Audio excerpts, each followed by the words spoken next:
Hola, muy buenas tardes. Bienvenidos otra vez a Rompiendo Mitos. Ahora tenemos una invitada especial que nos acompañó la semana pasada vía telefónica y continuaremos el mito de la semana pasada, que lo redacté. Más sabe el diablo por viejo que por diablo. Y les recuerdo que nos pueden sintonizar en la radio, en la estación 1390 de amplitud modulada, y se pueden comunicar en cabina a los teléfonos 81 86 03 36 con terminaciones 02 y 03. Les recuerdo también que pueden consultar los planes ejecutivos de la Universidad Pedro de Gante, en quien estamos profundamente agradecidos por el espacio que nos brindan, y también estamos agradecidos con el contador público Fernando Gaza y el director de Radio UPG, licenciado Enrique Sánchez. Asimismo, por último, les recuerdo que nos pueden seguir vía redes sociales en Facebook, YouTube y TikTok como Radio UPG, en Instagram y Twitter como Radio UPG Oficial.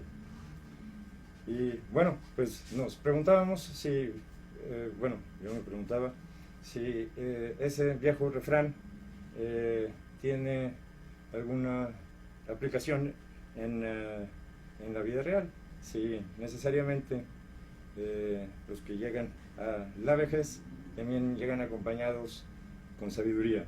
Oscar Wilde decía eso, que viene acompañada con sabiduría, pero que algunas veces viene sola. La vejez no viene con sabiduría. Entonces, pues, bienvenida, María Guadalupe. ¿Cuál es tu posición en este punto? No es cierto, sí es cierto que puedes ir aprendiendo a través de la vida, ¿verdad? Hasta llegar, pues no me considero a la vejez, como te dije, ya hay una reestructuración respecto a las edades, porque pues antes se llegaba al fin de la vida alrededor de los 65, 70 años, entonces ya se considera una persona de esa edad como un anciano. Ahorita vemos por los periódicos que están viviendo 90 y tantos y 100 años las personas, entonces pues ahora se considera que la vejez es a partir de los 80 años. Sin embargo, es muy cierto que se puede llegar con sabiduría de vida porque aprendiste de los demás, y también es cierto que no aprendiste nada, que te encerraste en ti mismo y en tu terquedad, y pues llegas a viejo sin sabiduría y sin ilusiones, se puede decir, de seguir viviendo la vida a como se te va presentando con alegría. Sin la motivación de dejar huella, de hacer un legado. Así es, exactamente. Entonces, los dos estamos de acuerdo que no es cierto, que más ser el diablo por viejo que por diablo, también hay que incluir algo lo diablo. Así es, y que no digan nuestro epitafio, aquí siguen descansando los restos. Aquí siguen descansando los restos de tan ilustre anciano. Así es. Sí, y bueno, aunque pues ninguno de los dos estamos todavía considerados ancianos, sí tenemos familiares que entran en esa categoría. Y bueno, hay jóvenes ancianos también, claro. Hay que ver. Sí, tú, ¿cuáles crees que, bueno, para empezar, cómo defines o cómo te imaginas la sabiduría? O sea, ¿qué concepto mental tienes de eso? Como lo comentábamos la vez pasada, yo considero que la sabiduría la vas adquiriendo, aparte de con los libros y con clases o carreras o etcétera, la vas adquiriendo a través de los demás, escuchando a los demás, conviviendo con los demás, sus vivencias, sus problemas, sus alegrías, sus tristezas. Si no, uno no se abre, no tiene una apertura de mente, de criterio, de análisis, de empatía con los demás, pues no vas a adquirir sabiduría. La sabiduría a veces se aprende mucho del prójimo, ¿verdad? Pues todo eso que mencionas suena mucho a los valores de la ilustración inglesa que aún continúa, que es pues básicamente la tolerancia, el respeto a la verdad, el racionalismo, el optimismo, que pues también involucra una actitud positiva hacia la vida, que no necesariamente es irracional. Así es. Bueno, yo pienso que el secreto de la sabiduría o de la felicidad, porque la felicidad la puedes hallar en las vivencias de los demás, está totalmente en ti. La felicidad no tienes por qué andarla buscando en los demás, porque la felicidad es una actitud. Es una actitud a cómo enfrentas las dificultades, cómo enfrentas los retos que te va planteando la vida. Y si no los ves con optimismo, si no los vives con alegría, si no los vives con apertura de aprender de los demás, no vas a ser feliz, vas a vivir frustrado toda la vida. Y la frustración te viene del rechazo, del sentirte incomprendido, pero porque tú no comprendes a los demás, porque tú no entiendes a los demás. Entonces, si nos ponemos un poco en el lugar de los otros, analizamos un poco la problemática de los demás, vas a entender la tuya propia, vas a entender y vas a aprender de los demás cómo solucionar tus propios retos, tus propios problemas. Tú, Lupe, llevas mucho tiempo, ¿no?, colaborando en un centro de educación. No es propiamente un centro de educación, pero sí, tengo tiempo de estar.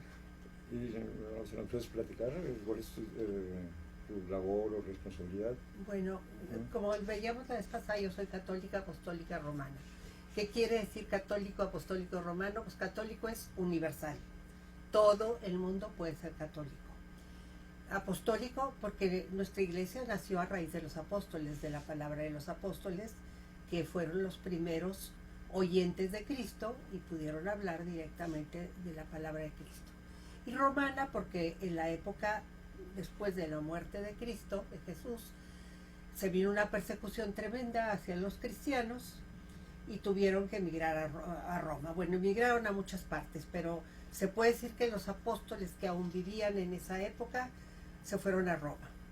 Y nosotros creemos, los católicos, que Cristo nombró a Pedro como cabeza de su iglesia y Pedro fue a vivir y a morir a Roma. Y murió crucificado. Y se sintió tan indigno de morir crucificado como Cristo que pidió que lo pusieran de cabeza, porque no se sentía digno de morir como Cristo. Y entonces en eso, en la enseñanza de Pedro y de los primeros apóstoles se basa las creencias de la Iglesia Católica. Y entonces por eso nos llamamos católicos apostólicos romanos, porque han surgido después denominaciones que se dicen católicos, pero católicos tradicionales, católicos renovados, católicos franceses, en fin, han surgido muchas denominaciones que se dicen católicos, pero ya no son apostólicos romanos. Todas las demás denominaciones pues surgieron de otro líder, de otra cabeza, ¿verdad? Que no estuvo de acuerdo con lo que empezó a formar, con los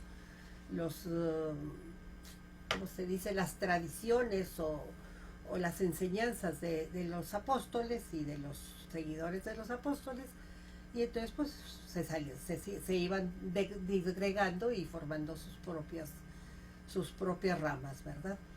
Entonces, ya me perdí un poquito. La idea era,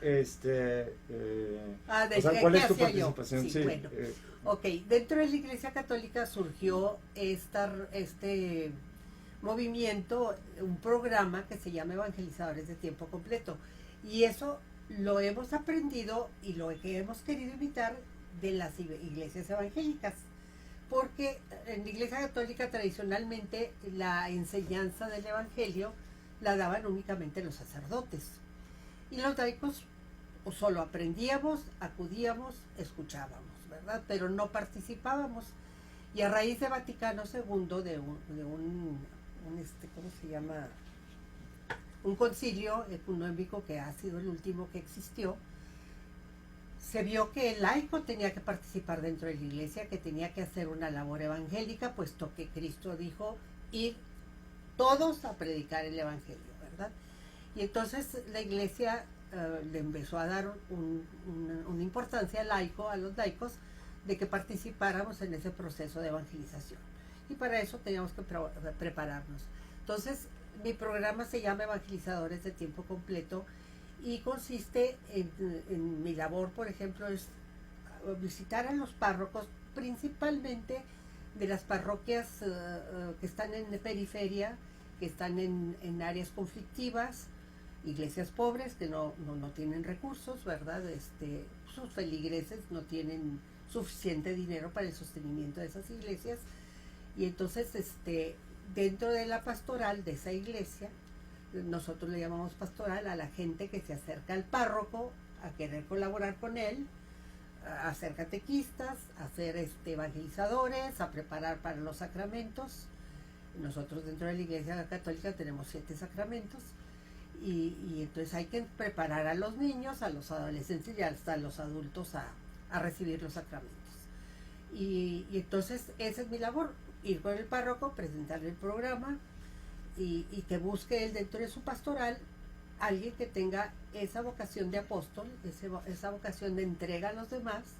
Tiene que tener amor por los demás, tener un testimonio de vida coherente, amor a Dios, a Cristo, por supuesto, y a la iglesia, y querer enseñar a los demás, querer participar en evangelizar a los que no se acercan a la iglesia simplemente, ¿verdad? Entonces, pues buscamos un candidato que tenga hecha formación, los preparamos nosotros, los formamos basándonos en el catecismo de la Iglesia Católica, en Escuela de la Fe, en los temas que tiene Escuela de la Fe, en liturgia, ¿cómo se llama? Teología, oratoria, se les enseña todo un poco, ¿verdad? Incluso modales, civismo, etcétera, porque también dan clases cívicas, dan clases temas humanos, no nada más temas de iglesia, ¿verdad?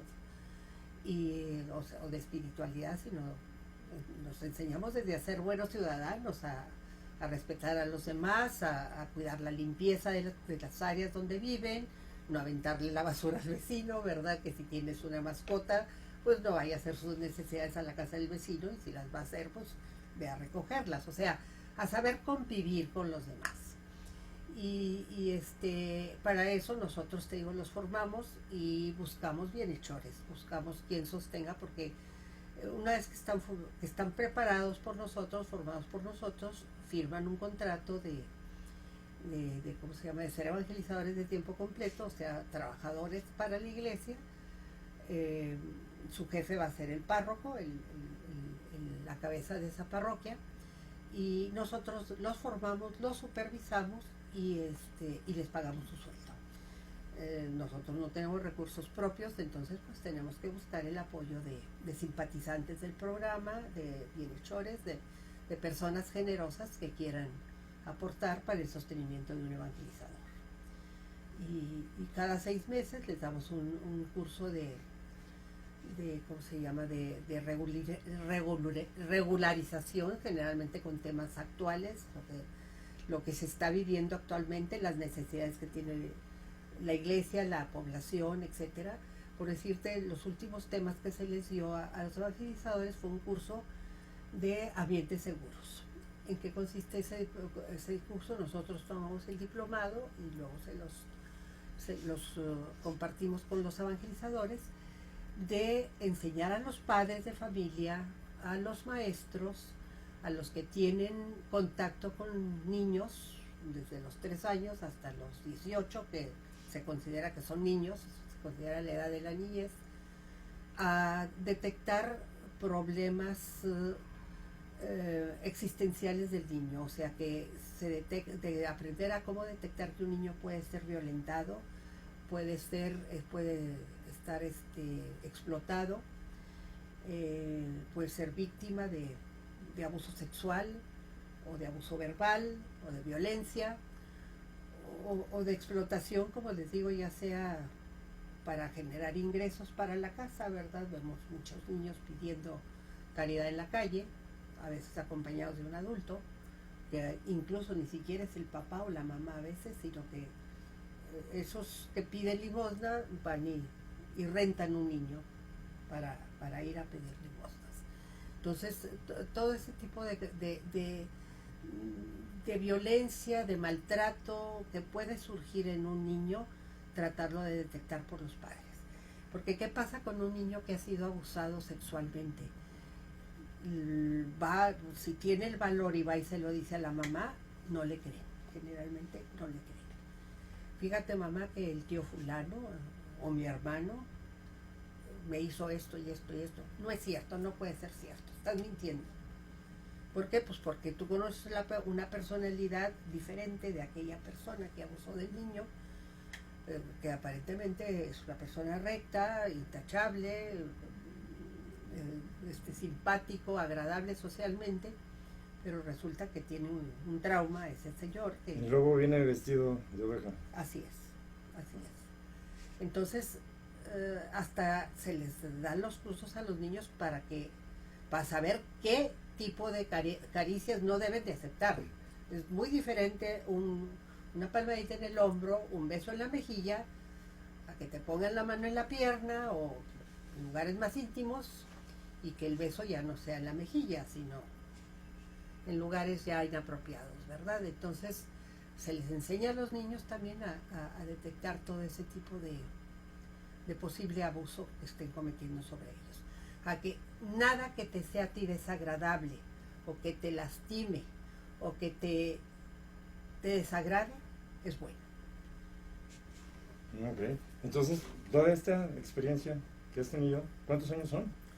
Pues mira, tengo aproximadamente 33, 35 años de estarme formando yo, de estarme tratando de preparar yo. Pues al mismo tiempo que nos preparamos, trabajamos, aplicamos, pero en este programa yo tengo 6 años, voy a cumplir ya 7 años, en este programa específico, ¿verdad? Porque nosotros no trabajamos para la asociación a la que pertenecemos, sino que trabajamos para la iglesia diocesana, para la iglesia que le reporta el señor arzobispo. Nosotros no podemos trabajar en las iglesias si el señor arzobispo no aprueba nuestro programa. Entonces, con quien primero tenemos que presentar todos, con el señor arzobispo, con Monseñor Rogelio Cabrera, aquí en nuestro caso, y ya una vez aprobado por él, que conoce el programa y le ve la bondad del programa, él mismo nos sugiere: vayan a visitar este párroco, vayan a este municipio que hay mucho conflicto, por decir un municipio conocido, Pesquería Nuevo León. Pesquería Nuevo León son prácticamente puras casas de trabajadores, la mayoría de las casas son de interés social. Hay 30,000 casas de interés social y un solo párroco para todas esas 30,000 familias, y la mayoría son personas de fuera de Monterrey, de los diferentes estados de la República, que vienen a Monterrey buscando trabajo, trabajan generalmente para los coreanos, y hay muchos conflictos interraciales, de aceptación de unos a otros, ¿verdad? Hay mucha pandillerismo, muchas conflictos, se puede decir, de una cuadra a otra, incluso de un vecino a otro, que son de diferentes comunidades, de diferentes ciudades. Y así puede estar Escobedo, y así puede estar ¿cómo se llama? El Carmen, Nuevo León, y en fin, muchísimos estados, ¿verdad? Aquí mismo Santa Catarina, pues está un poquito más cerca se puede decir, de Monterrey. Villa de García está lleno de trabajadores que no son de Monterrey, que vienen a trabajar aquí, y pues bueno, viven también muchos de Monterrey, por supuesto, habrá muchos nuevos leoneses, y hay choques intraculturales, se puede decir, ¿verdad? Porque pues tú sabes que de un estado a otro somos totalmente diferentes, ¿verdad? La idiosincrasia es diferente. Claro, y en continentes diferentes, pues más, ¿no? Más, así es. Y sin embargo, pues sí hay forma de convivir, ¿no? Vivir en paz. De hecho, siendo familiares. Yo no soy ni católico, ni apostólico, ni romano, ni, es más, soy ateo. Entonces, yo creo que no eres tan ateo, pero bueno. Agnóstico. Bueno, eres ateo, gracias a Dios. Exactamente. Si no, ¿quién? Sí. Y claro, yo creo en pues en una necesidad, ¿no? Claro. Espiritual del humano. Y yo creo que la religión ha hecho eso desde hace muchos años. Recientemente, en los últimos 2000, con movimiento cristiano, ¿no? Así. Antes, pues no se sabe mucho, pero se sabe que al ver las estrellas en la noche, pues se preguntaban qué eran esas cosas y se inventaron mitos, ¿no? Hemos hecho las obras de la Grecia antigua, fueron escritas cuando ya eran mitos esas entidades mitológicas, claro. Hace más de 2000 años, pero en un ambiente sano, en una sociedad abierta, en donde se permite el progreso y el crecimiento del conocimiento, pues la diversidad de ideas, o sea, es necesaria, la diversidad de opiniones, tanto políticas o científicas, entre más mejor. No puede haber mucho bueno en esto, como en otros, como un pastel, ¿no? Bueno, yo siento que parte de la buena convivencia, ¿verdad? Es escuchar las ideas de unos y otros y tratar de coincidir más que de diferir, ¿verdad? Llegar a las coincidencias comunes, aunque, como tú dices, tengamos creencias diferentes, pues hay que buscar la conciliación, la coincidencia, ¿verdad? Bueno, entonces, estamos claros, no sé a quién tengas en mente como una persona sabia, si yo me imagino, no sé, alguien, alguna celebridad ya muerta, ¿no? En el contexto científico, ¿no? O sea, pero no sé tú que tengas en la mente de una persona sabia o qué características. Pero lo que veo es que quiere aprender, no le tiene miedo al conocimiento, está en busca de la verdad, a la medida que está accesible a nosotros. Y eso tipo de habilidades, ¿no? Pues son habilidades cognitivas. Y por otro lado también muestran, según yo, una habilidad reflexiva que les permite analizar desde múltiples puntos de vista una situación, precisamente por la experiencia y la carga de vida que ya llevan de ventaja. No sé si estarías de acuerdo. Sí. No, sí, totalmente de acuerdo. Pues en todas las creencias, ¿verdad? Hablando desde la Grecia antigua y todo eso, pues hay grandes librepensadores, ¿verdad? Que nos dejaron grandes enseñanzas, y muchos de esos libres pensadores llegaron a la conclusión de que sí había un ser supremo, que sí había un Dios creador de todo, ¿verdad? Séneca, Platón, etcétera, épocas más modernas, Einstein, muchos terminaron siendo creyentes. Hay una anécdota de Voltaire. Voltaire era un filósofo francés, librepensador, que se decía ateo, y ya estando en estado de muerte murió de sífilis, tenía una infección muy, muy fuerte. Estando en estado de muerte, él dijo: yo he llegado a la conclusión de que Dios sí existe por la ciencia, por la filosofía, por los estudios, y aún sabiendo que Dios existe, reniego de él, lo rechazo. Y así murió. Entonces, qué triste, un hombre que llegó al conocimiento de Dios a través de sus estudios, de su inteligencia, de eso, no haya querido aceptar que había alguien superior a él. O sea, ¿a qué concluimos? Que la soberbia lo cegó, ¿verdad? El egoísmo, se sintió más sabio en un momento dado posiblemente que Dios.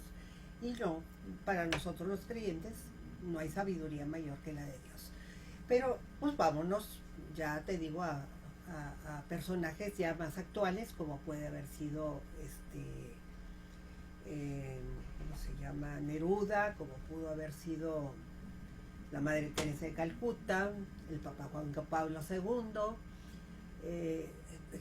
son personas que se abrían a escuchar a los demás, ¿verdad? ¿Cómo se llama? La Madre Teresa de Calcuta decía que ella no evangelizaba a las personas que ayudaba, que ella lo que hacía es ayudarlos, porque la primera necesidad del hombre es el alimento, es el sentirse amado. Entonces que él a esas personas que eran enfermos terminales, tú sabes que en la India los enfermos, los pobres, la gente los abandonaba en la calle, nadie los ayudaba, nadie del gobierno, nadie de la sociedad los ayudaba, y ella iba y recogía a esas personas enfermas, a esos menesterosos, los llevaba a su lugar de hospedaje que tenía, y los curaba, los alimentaba, y decía, y eso que yo hacía fue lo que nos iba convirtiendo. Yo no necesitaba hablarles de Dios, yo no necesitaba, solamente el que ellos se sintieran amados, el que ellos se dieran cuenta que había alguien que se preocupara por ellos, para ellos ya fue fuente de inspiración. Exactamente. ¿Y de fe? De salvación, los salvaba, ¿verdad? Porque estaban hundidos en la miseria total y absoluta, miseria del cuerpo, miseria del alma, miseria de soledad, miseria de abandono, todo, ¿verdad? Entonces, eso es lo importante, porque yo creo que han logrado las personas que han adquirido sabiduría, que se sensibilizan por los demás, por escuchar a los demás. Es del mismo Cristo, pues primero sanaba, primero liberaba de demonios, ¿verdad? Porque pues en aquel entonces... Daba de comer a la gente. Daba de comer a la gente, exactamente. Entonces, pues sí, primero está el cuerpo, primero está el hombre para poder llegar al espíritu del hombre, al alma del hombre. Entonces, pues hay muchos ejemplos en este mundo y muchos ejemplos malos, porque también grandes líderes como Hitler pues, se dedicó a hacer el mal, a perseguir, a disgregar, a matar, a perseguir y dominó muchísimos países, ¿verdad? Dominó muchísimas naciones que las explotó al máximo.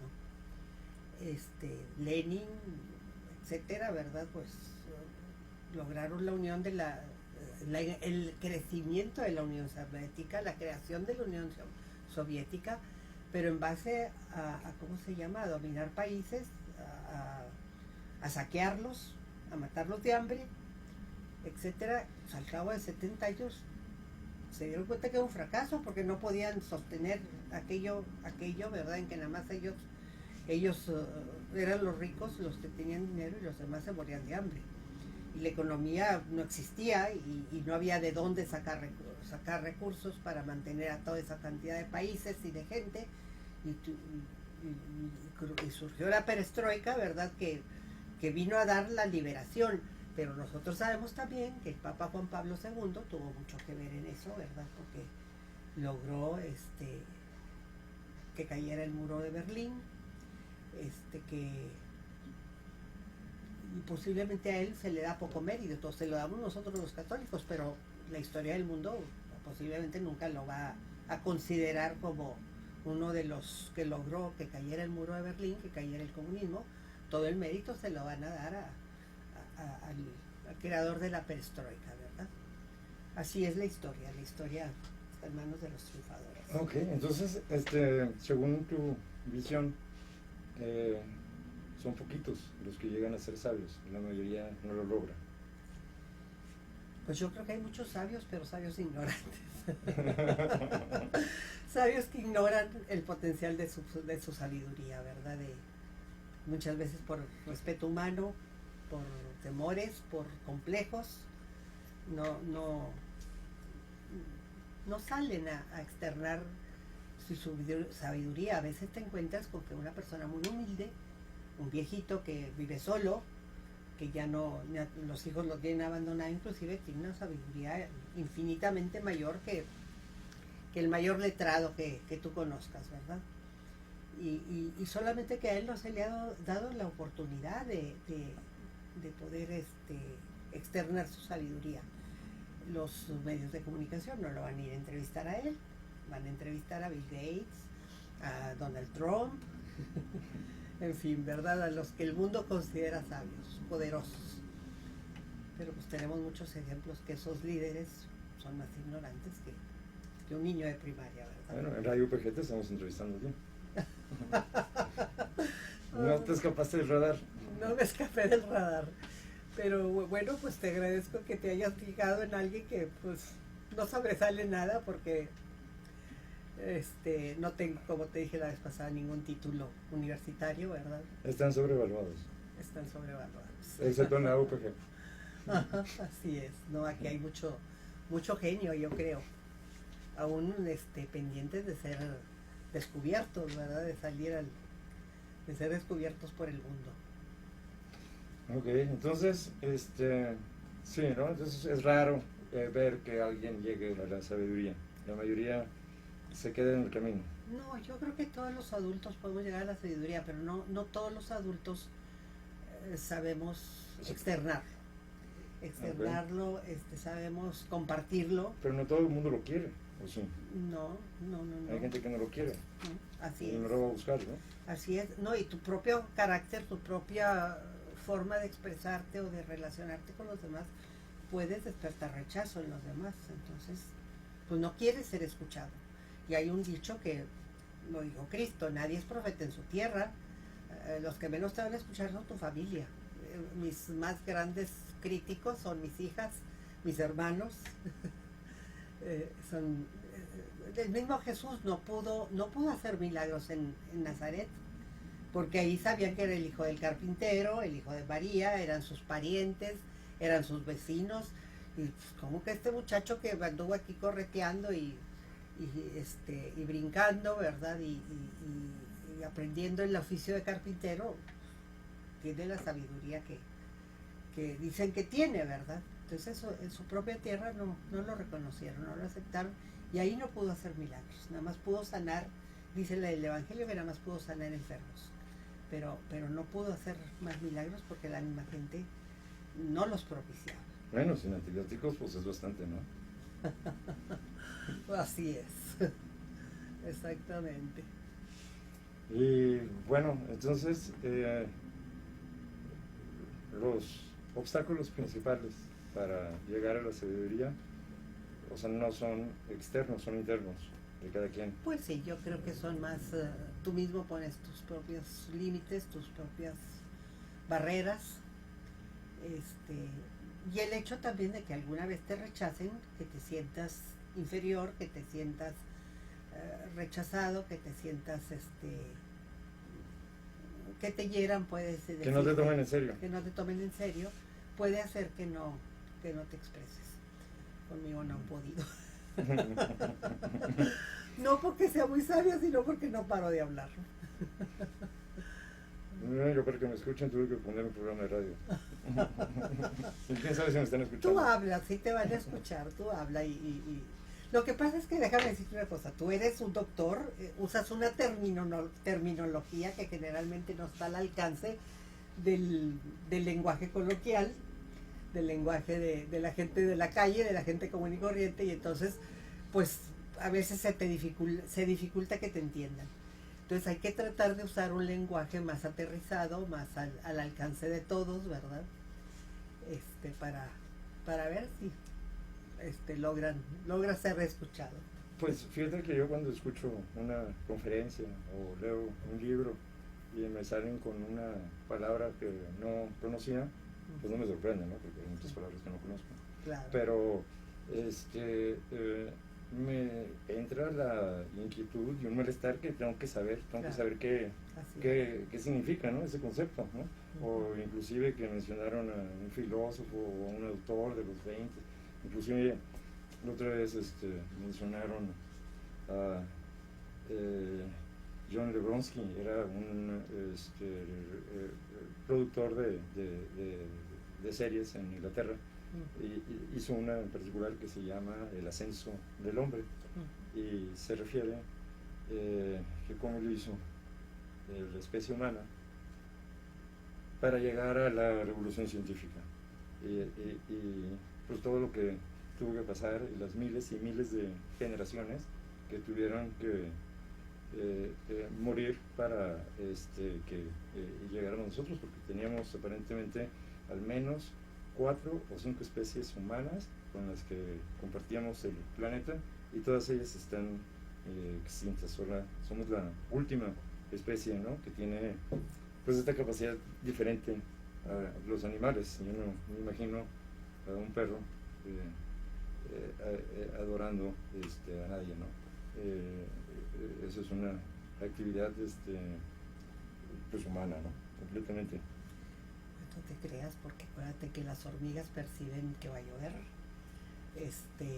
los animales perciben que va a temblar. O sea, hay inteligencia animal. No, la antropología estudia la inteligencia animal. Sí, pero hay inteligencia tipo animal, inteligencia tipo humana. O sea, yo no creo que la inteligencia animal, resultado principalmente de evolución darwinista, sea capaz, por ejemplo, de llevar a un bípedo a la luna y traerlo de regreso a salvo. Eso lo puede hacer solamente conocimiento creativo, que no fue creado en los genes, sino fue creado en mentes humanas. Entonces, por eso se me hacía descabellado pensar que alguien no aspire a la sabiduría, sobre todo cuando se acerca la vejez. Para mí era insatisfactorio completamente, pero pues como en otras cosas, pues hay que aceptar que no todo el mundo es como uno, y eso también es afortunado, ¿no? Así es. No, definitivamente hay que aceptar que todos somos diferentes y todos tenemos una valía. Aparte que todos tenemos un cierto tipo de valores, todos tenemos una valía como persona humana. Y respecto a lo que hablabas de la evolución, se puede decir, de la especie humana, pues los creyentes siempre creímos que el inicio de la vida había empezado con Adán y Eva, y resulta que ahora con el estudio del genoma humano, pues somos bastante semejantes al mono, cosa que siempre rechazamos los creyentes, ¿verdad? Pero pues tenemos que tomar en cuenta que si nos basamos en lo que dice la Biblia, de que Dios tomó polvo, tomó barro, y formó al hombre, le dio vida al hombre, pues la especie animal, al desintegrarse, se vuelve barro, se puede volver barro, se mezcla con la tierra y se vuelve barro. Y si Dios tomó tierra, barro, de donde había genes de un animal, pues traemos genes animales nosotros también, ¿verdad? Porque tomó barro donde se había desintegrado. Pero no creo que haya pasado de esa manera, ¿eh? No, de hecho, la existencia de los animales prehistóricos gigantescos, los dinosaurios, sí, de los dinosaurios y todo eso, nos habla de que la Tierra se creó muchísimos siglos antes de lo que la Biblia, de la numeración bíblica, se puede decir. O sea, no hace 6.000 años, sino hace 4.5 billones de años. Sí, exactamente. Hubo muchas especies, pero yo pienso que la inteligencia del hombre inició con el soplo divino. O sea, cuando Dios le dio el soplo divino a aquello que era a lo mejor el prehumano. El prehumano, ¿verdad? Sí. Una especie entre hombre y animal, se puede decir, a la hora que le infundió la vida, que le infundió el alma, que le dio ese soplo divino, inició la especie humana, la especie inteligente humana que conocemos ahora. El hombre nerdental no sabemos si tenía realmente inteligencia, ¿verdad? Porque se guiaba mucho por instintos, y se ha comprobado que ese hombre nerdental tenía demasiado pelo, o sea, tenía más parecido a los monos que al hombre, ¿verdad? Sin embargo, ya tenía una fisonomía humanoide, ¿verdad? Se puede decir. ¿Y hubo reproducción entre humanos y neandertales?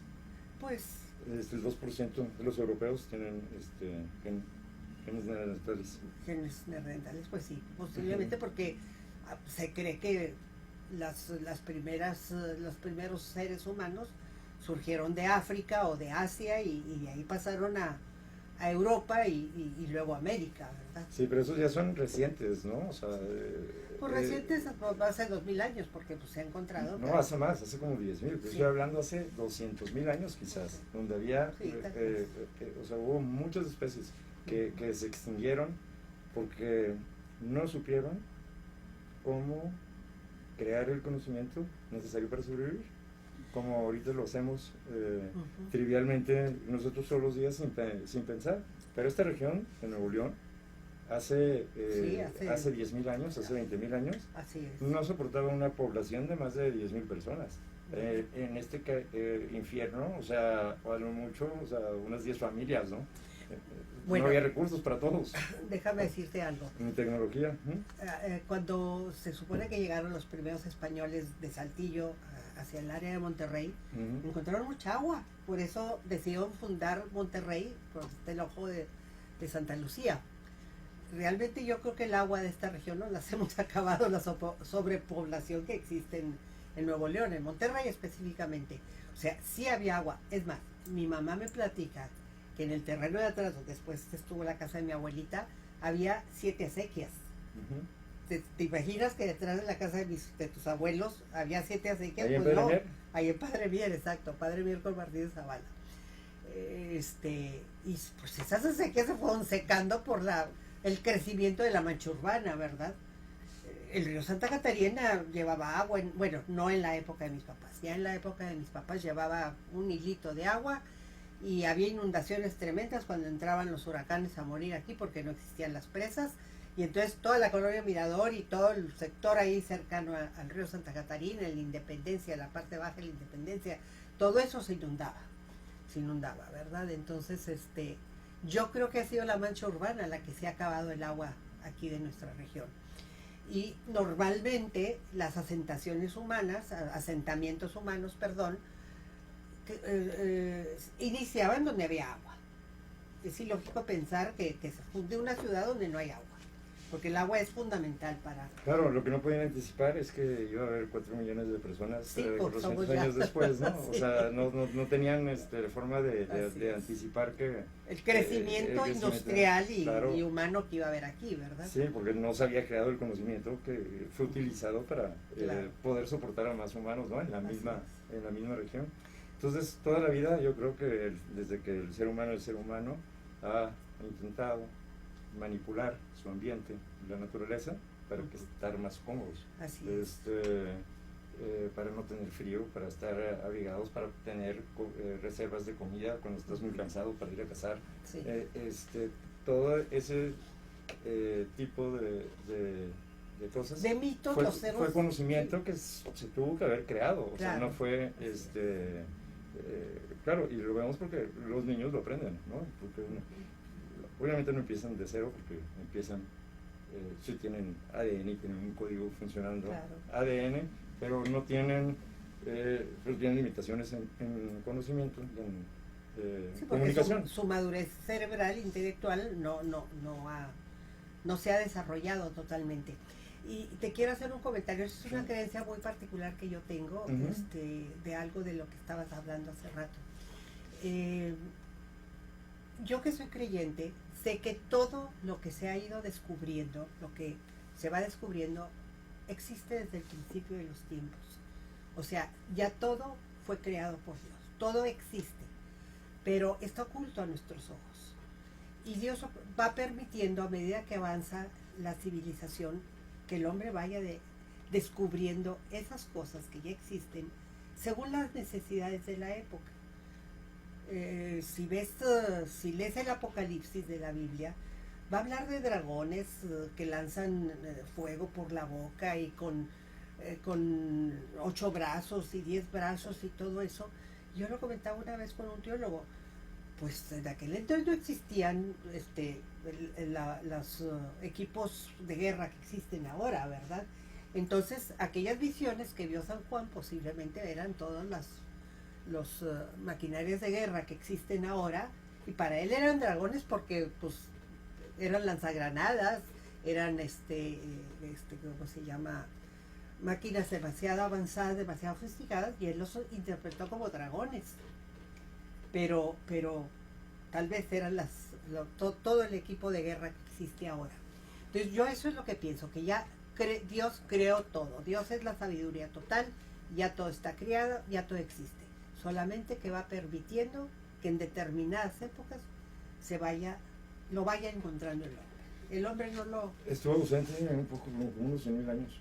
Más o menos. Porque en todo ese tiempo la gente moría de cosas terribles, en agonía, a los 20 y tantos años. Te puede haber mordido un bicho y una infección, o sea, incontrolable, mataba a toda la aldea. Eran épocas terribles, y en la vida de una persona, desde que moría hasta que nacía, viendo la sociedad, no había nada de progreso, ni un solo invento, nada. O sea, las cosas así como la ropa, el fuego, la rueda, eran tan raras que ni siquiera sabemos quién las inventó. O sea, ni siquiera alcanzó la historia para registrar, ¿no? A quién se le ocurrió, vaya que es útil, ¿no? La rueda. ¿Quién lo encontró? ¿Quién la pues que la hizo primero, ¿no? ¿Quién fue el primero que hizo una rueda? Entonces, pero era porque eran súper esporádicos. A pesar de que ya teníamos la capacidad que tenemos actual de creatividad, de crear conocimiento utilizando la imaginación. Bueno, no había los medios de comunicación que existen ahora, ¿verdad? Antes, para llevar un mensaje de un lugar a otro se tardaban meses en llevar aquel mensaje. Y ningún siglo ha sido tan prolífero en descubrimientos como lo fue el siglo XX y ahora el siglo XXI. Claro, el siglo XXI ya le ganó a todos los demás. A todos los demás, exactamente. ¿Sí? Pero hay una cosa, el estilo de gobierno antiguo, que era el estilo de reyes, monarquías, autoritarios. Exactamente, el feudal, que nada más se dedicaba a extraer la riqueza para su beneficio, para sostener su tren de vida, ¿verdad? Y impedía que los trabajadores, que la mano de obra se preparara, estudiara, ¿cómo se llama? Evolucionara, pues. Claro, no podían cuestionar la autoridad, el status quo. Así es. ¿No? Eran totalmente dominadores, conquistadores y, ¿cómo se llama? Extractores de riqueza. Entonces, todo ese periodo fue larguísimo porque no había medios de comunicación suficientes y no dejaban esas gentes que creciera, que avanzara la civilización. Cuando se acabó ese sistema de gobierno, de reinados, porque los reyes que existen ahora son de adorno prácticamente y viven a costa de los pueblos, definitivamente, pero no los dejan gobernar, no los dejan mandar, y donde llegan a mandar o gobernar son un desastre, acaban con la riqueza de los pueblos, impiden que haya avance, que haya educación, etcétera, ¿verdad? Y eso ocurre en los pueblos de África, donde aún hay reyes, en los pueblos de Asia, etcétera. Los de Asia, vamos a decir, los pueblos musulmanes, los que son gobernados por ricos que buscan el avance, ¿verdad? Como son los Emiratos Árabes, pues sí logran un avance grandísimo, ¿verdad? No avanzan en creencias, ¿verdad? En derechos de libertad de los individuos o del progreso moral y político. El progreso moral y político, pero sí logran el progreso industrial y demás, ¿verdad? Pero todos los demás que se dedican nada más a sangrar a su pueblo, pues están atrasadísimos, ¿verdad? Cuando se llegó ya al sistema republicano o demócrata, o después de la Revolución Francesa, pues fue cuando empezaron a haber los descubrimientos. Y por decirte algo tan en boga que está ahorita como la industria farmacéutica, ¿verdad? Por cómo tiene dominado el mercado mundial de la salud, empezó a existir en los años 50. Antes no existía. O sea, los grandes descubrimientos científicos de cura se descubrieron a principios del siglo XX, como fue la penicilina, los antibióticos, las reglas de higiene. Las reglas de higiene, exactamente. O sea, la Grecia antigua, porque ya ha habido intentos así de ilustración anteriormente en la historia, pero han fracasado todos excepto este, que ya lleva 350, 400 años. Y Grecia, en particular, pues si hubieran tenido conocimiento de antibióticos y simplemente higiene, pues igual hubieran podido evitar la peste que provocó finalmente su decadencia. Y como decía Carl Sagan, si eso fuese cierto, quizás ahorita estuviéramos en las estrellas. Contradigo un poquito eso, te voy a decir por qué. Porque es la misma naturaleza la que se encarga de despoblar al mundo. Las generaciones actuales piensan que la forma de despoblar el mundo, que se está sobrepoblado según ellos y se está acabando los recursos naturales, es a través del aborto, a través de la eutanasia, de dejar que algunos enfermos mueran por sí solos. No, no estoy de acuerdo con eso. Bueno, yo estoy de acuerdo en la reproducción y en salir y conquistar otras partes de la galaxia y otras galaxias posiblemente. No, a lo mejor no nos va a tocar a nosotros, pero nuestra civilización, claro que tiene la posibilidad de sobrevivir millones de años, pero no depende de suerte ni de lo que agentes externos quieran, depende de lo que nosotros decidamos hacer. Sí, lo que yo te quería decir era que no es necesario tomar esas medidas extremas que está tomando la sociedad actual de aprobar el aborto, de aprobar la eutanasia, porque la misma naturaleza se encarga de despoblar el mundo. Acabamos de tener el ejemplo del COVID. Para el COVID no había nada descubierto. ¿Y de dónde surgió el COVID? Pues está ahí la polémica de que sí fue un murciélago, de que sí fue un invento de los chinos, que sí fue que no, que fueron los del orden mundial los que lo crearon. Pero en realidad es que existió una pandemia que mató mucha menos gente que lo que mató la peste, ¿verdad? Y está, se cree que va a volver a aparecer la peste. Va a haber pandemias, va a haber problemas, siempre nos vamos a enfrentar.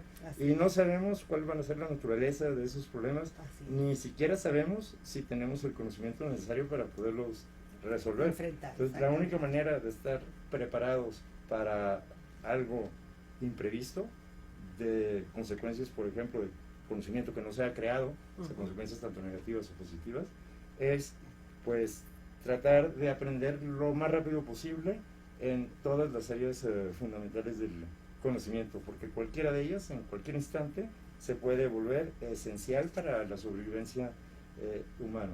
En este caso fue pues la medicina, ¿no? Pero en la Segunda Guerra Mundial fueron puras matemáticas, con eso se resolvió el problema en Europa.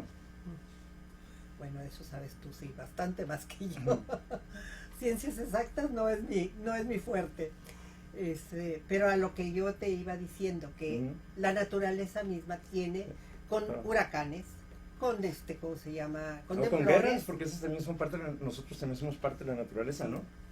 Claro, pero los temblores, o sea, los fenómenos terráqueos, temblores, inundaciones, diluvios, que bueno, no son diluvios, pero una lluvia imparable por una semana. Aquí en Monterrey lo tenemos, cuando entran las colas de huracanes, que no para de llover una semana, la ciudad completa se inunda, ¿verdad? Entonces, la naturaleza se encarga de despoblar el mundo. Si nosotros tenemos confianza en un ser superior que nos provee, el Evangelio lo dice, si el Dios Supremo se ocupa de alimentar a las aves, a las flores del campo, cuanto más no se va a ocupar del ser que más ama, que es el hombre, y que fue creado a imagen y semejanza de él. Entonces, si nosotros confiamos en ese ser superior, no tenemos por qué preocuparnos si hay una vacuna para el COVID o para la siguiente pandemia que va a existir. No tenemos por qué preocuparnos si vamos a tener que comer o no comer, porque Él nos lo va a proveer. Él nos ha proveído de todo. Por eso te digo que yo siento que todo ya está creado y Él nos va permitiendo que lo vayamos descubriendo para poder solucionar toda esa problemática que va surgiendo a través de los tiempos. Pues sí, tienes razón. Entonces, pues habría que mejorar las vías de comunicación. De allá para Bueno, acá. es que hay otra cosa también muy importante, que tú hablabas ahorita de la educación, que es urgente que nos informemos y nos preparemos y nos eduquemos. El conocimiento es ilimitado, nunca lo vamos a llegar a obtener totalmente. Estoy Nadie. completamente de acuerdo Nadie. contigo. Claro, pero nos podemos incrementalmente ir acercando a la verdad, y eso lo sé porque podemos detectar errores en nuestras acciones y corregirlos. Eso Tú- quiere decir que hay cierta verdad a la cual nos podemos aproximar. Totalmente. Y todos vamos a llegar al conocimiento de la verdad por nuestras propias vivencias, por nuestras experiencias, escuchando a los demás, siendo compartido, siendo generoso, ayudando a otros, dándonos la mano unos a otros en vez de